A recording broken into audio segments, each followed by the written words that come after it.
சங்கீதம் 111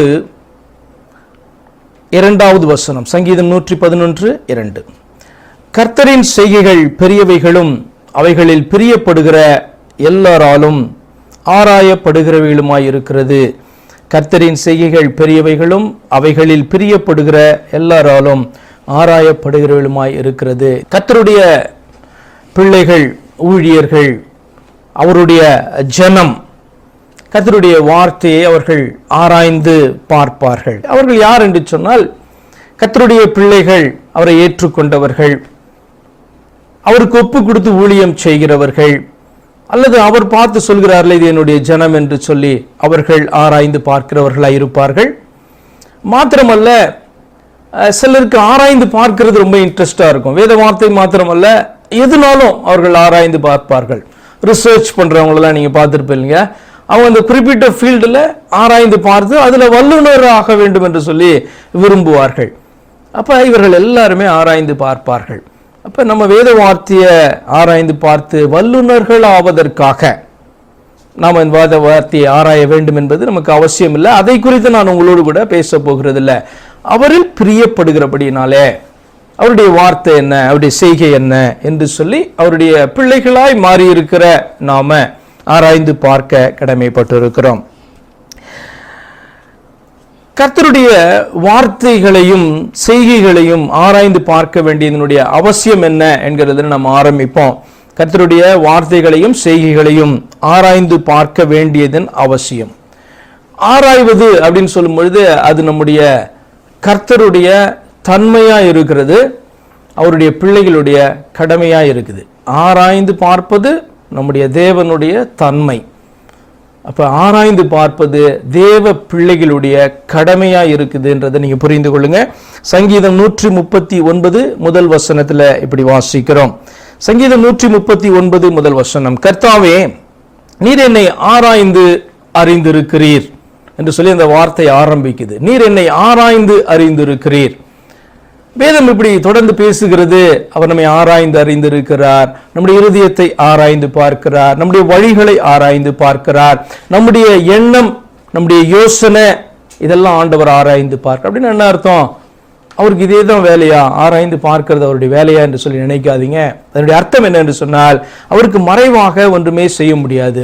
நான் என்ன யோசிக்கிறேன் அவருக்கு தெரியும், என்னுடைய எண்ணம் என்ன என்று தெரியும், நான் எந்த பாதையில நடக்கிறேன் என்று சொல்லி தெரியும், என்னுடைய இருதயம் என்ன என்று சொல்லி தெரியும், நான் என்ன செய்து கொண்டிருக்கிறேன் என்பதை அவர் அறிந்திருக்கிறபடினால் வேதம் அப்படியாய் சொல்லுகிறது, அவர் ஆராய்ந்து பார்க்கிறார் என்று சொல்லி. அப்ப ஆராய்ந்து பார்ப்பது அவருடைய தன்மையா இருக்கும் என்று சொன்னால், ரொம்ப புரியுற மாதிரி சொல்லணும்னா, அவர் என்னை அறிந்து இருக்கிறார். He know you. நீ என்ன பண்றீங்கன்னு அவருக்கு தெரியும், அவருக்கு நம்மை தெரியும்.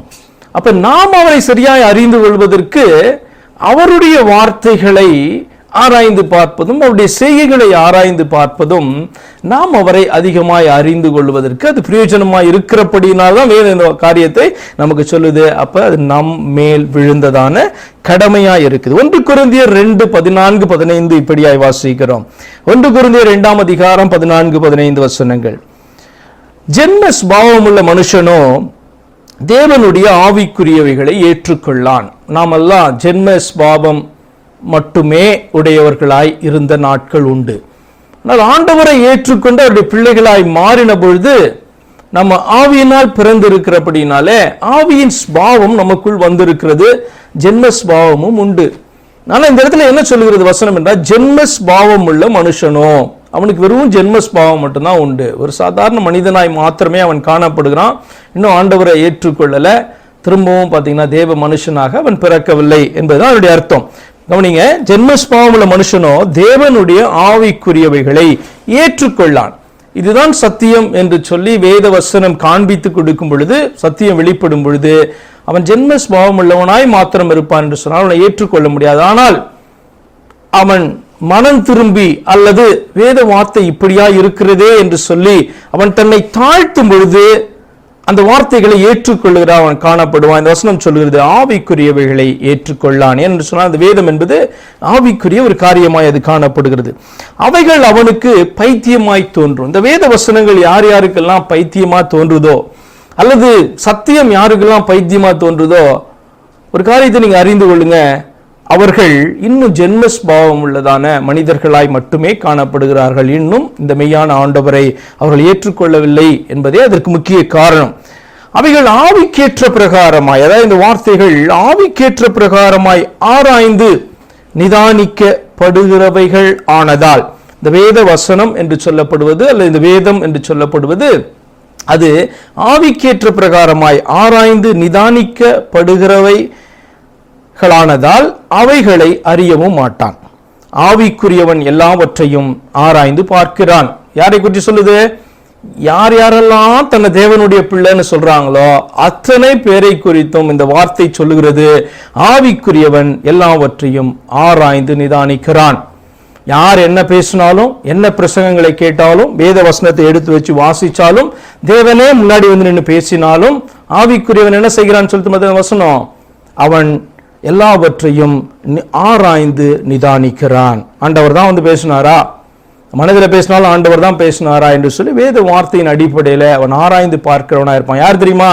ஆவிக்குரியவன். யார் ஆவிக்குரியவன்? வேத வசனத்தின்படி ஆண்டவரை ஏற்றுக்கொண்டு நான் தேவ பிள்ளைன்னு யார் யாரெல்லாம் சொல்றாங்களோ அத்தனை பேரை குறித்து வேதம் சொல்லுகிறது ஆராய்ந்து நிதானிக்கிறானா. ஆனா ஆராய்ந்து நிதானிக்கிறாங்களா அப்படின்னு ஒரு கேள்வியை கேட்டீங்கன்னா அது எங்க போய் நிற்கும்னா, தேவ பிள்ளைகளா இல்லையா என்கிறதுல போய் அது நிற்கிறதாய் காணப்படும். ஆனாலும் அவன் மற்றொருவனாலும் ஆராய்ந்து நிதானிக்கப்படான். ஆனால் மற்றவன் இவனை ஆராய்ந்து நிதானிக்கிறது இல்ல, அதனால்தான் இவனை பைத்தியன்னு சொல்றான், இவன் தப்பா சொல்றான்னு சொல்றான், அல்லது சத்தியத்தை சொன்னா கூட ஏற்றுக்கொள்ள மாட்டேன்றான். அப்படினாலே நீங்கள் ஒருவேளை ஆண்டவரை ஏற்றுக்கொண்டு நீங்கள் சத்தியத்தை பேசுகிறவர்களாகவும் சத்தியத்தை மட்டும் அறிவிக்கிறவர்களாய் காணப்படுவீர்கள் என்று சொன்னால் உங்களை எல்லாரும் ஏற்றுக்கொள்வார்கள் என்று சொல்லி வேதம் சொல்லவில்லை. மற்ற ஒருவனாலும் ஆராய்ந்து நிதானிக்கப்படான் என்று சொன்னால் வேத வார்த்தையின்படி உங்களை ஆராய்ந்து பார்க்க மாட்டாங்க. அதனாலதான் வந்து பாத்தீங்கன்னா இந்த வசனம் சொல்லுகிறது ஆராய்ந்து நிதானிக்கப்படான். ஒரு காரியத்தை நீங்க புரிந்து கொள்ளுங்க, உங்களுடைய என்கரேஜ்மெண்ட்டுக்காக பவுல் இந்த காரியத்தை அவர் எழுதுகிறார். ஆராய்ந்து பார்ப்பது தேவ மனிதனுடைய கடமை.